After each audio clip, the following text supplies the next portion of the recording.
Subscribe gooteettaa. Subscribe gooteerta.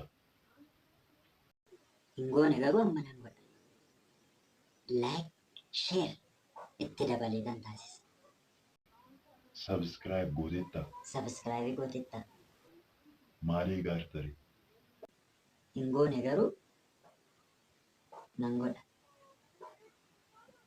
Subscribe gooteettaa. Maalii gaartari? Subscribe gooteetta. Subscribe godheera. Isa qofaatu hin taane laayikiis, sheeris taasisaa kan jira. Subscribe gooteettaa. Eeyyin taasiseera. Yeroo hundaa viidiyoo sirraan darbu ni ilaalta, ni dhaggeeffatta. Garuu maaliif subscribe hin godhu? Sababiin isaa gaafan subscribe, share, like gochuuf jedhu bilbilli koo tole naan jedhu. Subscribeis akka hin taasifneef, shareis akkas hin taasifne wanti na daangeessa jira. Waan sirreeffattutu jira. Innis iimeelii banachuu qabda.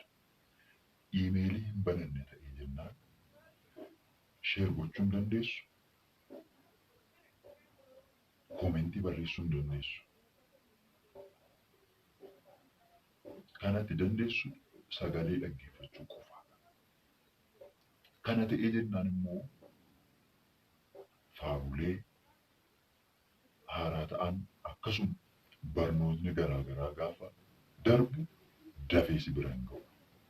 Kanaafiyyuu iimeelii mataa keetii banadhuutii barnootaaf faarulee haarawaa ta'an hedduu isaanii asirraan argatta. Subscribe gooteettaa. Subscribe taasiseen jira. Subscribe gooteettaa. Subscribe hin taasisne. Subscribe gooteetta. Subscribe hin taasisne. Subscribe. Eeyyeen subscribe taasiseen jira. Eeyyeen subscribe taasisee koomentis kennaan jira, laayikis nan godha, hiriyoota kootiif share taasisaan jira. Qoomi subscribe kanatti hin taasifne maalidhaa? Ammaan booda garuu iimeelii banadhee subscribe taasisuu hiriyoota kootiif share nan godha. Like, share, koomentii barreessuudhaan yididiyaa yuutuuber waliin akka taanu asumaan ergaa kiyya isiniif gumaacha. Kun kan isin hordofaa jirtan Yididiyaa Tuube. Yididiyaa yuutuubiin barnoota akkasuma faarulee adda addaaf dhimma waqtii irratti hundaa'uudhaan waan hedduu isiniin biraa ga'aatti jira.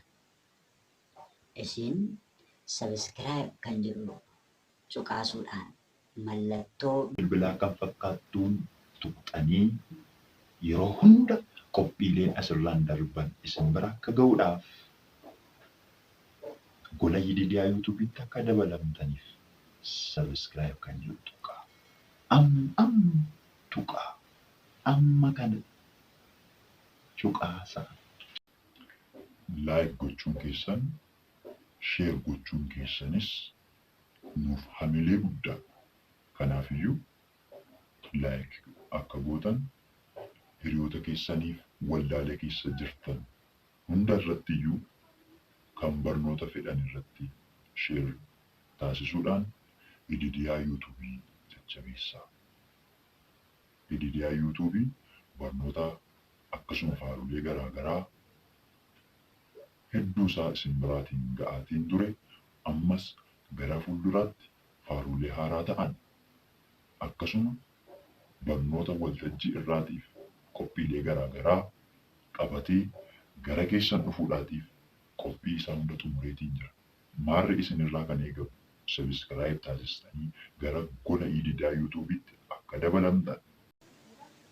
Yididiyaa yuutuubiidhaaf maatii kan taatan laayikiidhaaf hiriyoota keessaniif sheer gochuu hin dagatina. Yaada qabdan koomentii jalatti nu barreessaa. Nagaan tura.